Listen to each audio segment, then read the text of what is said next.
آرامش کلید زندگی سالم و موفق است. شما را در ادامه برنامه صبح آرزو خوش آمدید میگم. امیدوار هستم که گلشنبهتان به خیر و با عافیت تاکنون سپری شده باشه. روز اخیر هفته است و همراهتان هستیم در ادامه برنامه صبح آرزو و در بخش مهمانخانه. در این بخش از برنامه مهمان عزیزی در کنار ما هستند و حضور پیدا کردن. فهیمه جان حیدری مربی انگیزشی هستند. امروز قرار است در ارتباط و آرامش در زندگی با ما شما صحبت بکنه. آن پدیده‌ای که همه ما در جستجویش هستیم تا اینکه داشته باشیم. پس بیننده و شنونده این بخش از برنامه همچنان باشین. فهیمه جان عزیز سلام صبح شما بخیر، خوش آمدین. به نام آن خدایی که برای آرامش زمین کوه را آفرید و برای آرامش دلها امید و آرزو را. به نام آن خدایی که تنها ذکر نامش باعث آرامش دلها می شود. در قدم نخست سلام و خسته نباشید دارم خدمت شما مجری معزز و تمام کارگردان عزیزتان. امید که جور صحتمند بوده و این روز را به خوبی خوشی آغاز کرده باشین و یک سلام گرم و پر از کارتنبست خدمت تمام هموطنان عزیز. انشالله که جور صحتمند بوده، لباس عافیت به تن داشته باشین و ما هم از اینکه این صبح در کنار شما قرار دارم بسیار خوشحال هستم. تشکر، زنده باشی. ما هم خوشحال هستیم شما را داریم. پیش از اینکه بریم به اصل صحبت، خودت چقدر احساس آرامش در زندگی میکنی؟ خب اینکه آدم میتونه به یک آرامش برسد، به یک آرامش دیلی و ذهنی قلبی برسد، او بستگی به خود انسان دارد که به چه اندازه میتواند به خود را به آرامش برساند. یگانه راهی که انسان ها میتواند به آرامش برسد این است که به قدرت لایزال یعنی خداوند جل جلاله توکل داشته باشد، ایمان داشته باشد، امید داشته باشد. به ما اندازه انسان میتواند به آرامش دیلی و ذهنی برسد. بله، پس آرامش در زندگی را چگونه تعریف میکنی یا چه معنا و مفهوم را میتونه ارائه بکنه؟ خب بعضی از پدیده ها و موضوعات است اگر ما بخوایم او را به شکل ادبیاتی تعریف کنیم، بیان کنیم، شاید به مفهوم واقعی آن نرسیم. اول ما باید اون را احساس کنیم، درک کنیم، عملا ببینیم، با سلولهای از بدن تجربه کنیم تا بتوانیم به درک واقعی و مفهوم آن برسیم. مثلا اگر ما مهاجرت مثال بتونیم، ما بگیم دور بودن از وطن را مهاجر میگیم. ما نمیفهمیم، شاید به زبان خیلی ها عامیانه و ساده به نظر برسد، اما ما زمانی به درک واقعی مهاجرت میرسیم که خودی ما مهاجر شیم، خودی ما عملا تجربه کنیم، بعد از اون میفهمیم که مهاجرت یعنی چی. آرامش هم همچون چیز است. ما زمانی که خودی ما تجربه کنیم، خودی ما ببینیم، خودی ما عملا احساس کنیم، بعد از درک میکنیم آرامش یعنی چی.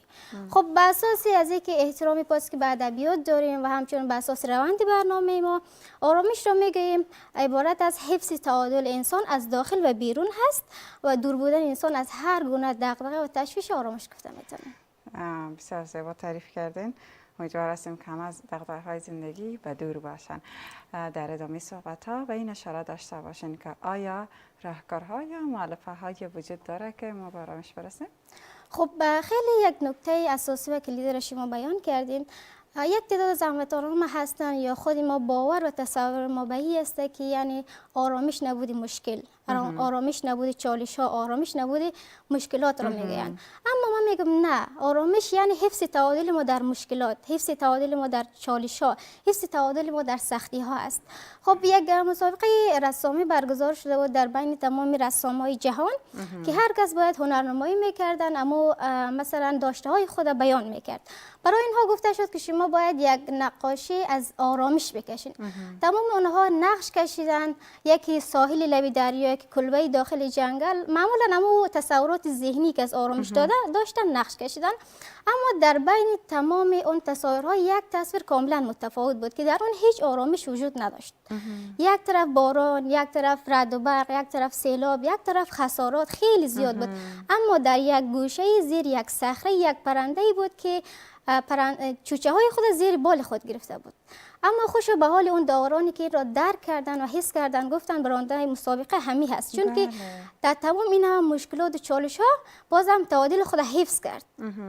خب باز ما گفته میتونیم که خود امی آرامش از خود مؤلفه ها راهکارهای رم دارد که ما میتونیم با آرامش برسیم.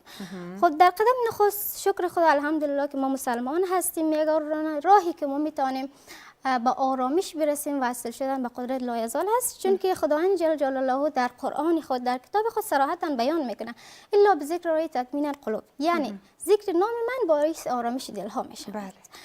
دومین راهی که ما میتونیم به آرامش برسیم گوش دادن به صوت‌های قرآن کریم هست، تلاوت کردن به آیات‌های قرآن کریم می باشد. بر علاوه از این ما فکر میکنم امی رسانه‌های اجتماعی یا سوشیال میدیا فعلا آرامش ما را از ما گرفته، چون شما ببینین او آرامش که در دیهات ها وجود داره، در قریه ها وجود داره، در شهر وجود نداره.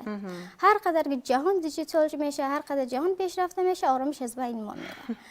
بله، ما میخواستم در این خصوص سوال را بپرسم که آیا رسانه‌های اجتماعی باعث ناآرامی به افراد میشه یا خیر؟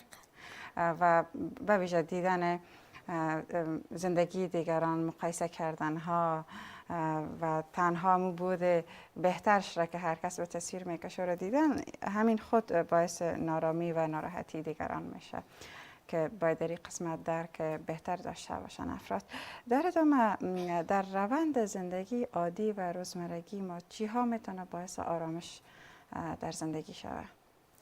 خب در روند زندگی ما یگانه چیزی که بیشتر میتونه باعث آرامش ما شود در قدم نخستم ذکر کردم، وصل شدن به قدرت لایزال است. دومش میتونه برنامه ریزی منظم و دقیق زندگی باشه. زمانی که ما در زندگی خود برنامه ریزی دقیق و منظم داشته باشیم، همیشه با مو روالی که برنامه ریزی کردیم زندگی خود پیش میبریم. این باز باعث نمیشه که ما ناآرام شیم. اگر ما در زندگی خود برنامه نداشته باشیم یا خط مشق نداشته باشیم، مانند قاعده ریاضیکی هست که میگه از یک نقطه 1000 خط میگذره، یعنی ما در هر طرف میریم نمیفهمیم کدام کار انجام بدیم. مثل ازی است که اگر ما همزمان دو گروه بدیم اردوش از دست میدیم. همین قسم هست. و همین دلیل گفتم میتونیم برنامه داشتن در زندگی انسان ها هم میتونه باعث پیشرفت روند کارهای ما در زندگی شه، هم میتواند انسان ها از نگاه روحی و جسمی به آرامش برسد. به همین دلیل گفتم میتونیم که آرامش یعنی برنامه ریزی خیلی رول بسیار مهم در آرامش در زندگی ما. یک نکته بسیار خوب را اشاره کردین، انسان های به برنامه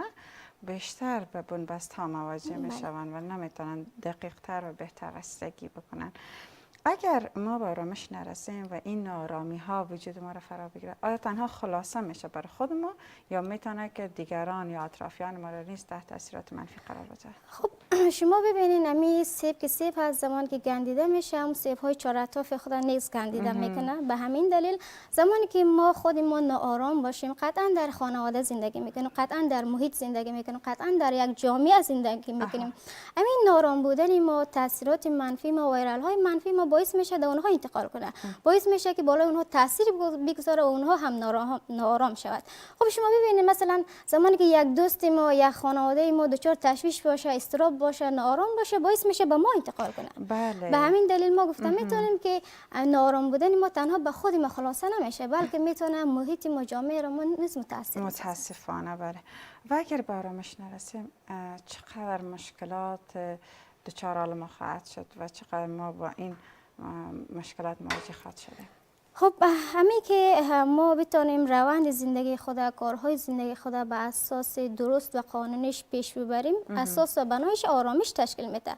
باید ما آرامش داشته باشیم که اساس از بتونیم زندگی خود به صورت عالی و دقیقش پیش ببریم.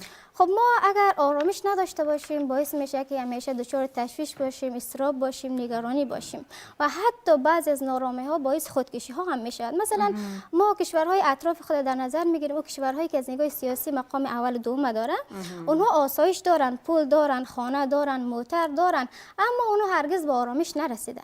ببینید اینها دلیل نارامی ها حتی باعث خودکشی ها میشه. یک نمونهش کره جنوبی هست که فعلا آمار خودکشیش به سطح خیلی بالا رسیده، چون که دلیل اصلیش است که اونها آسایش دارد اما آرامش ندارد. آرامششون باعث حتی باعث خودکشی هاشون میشه.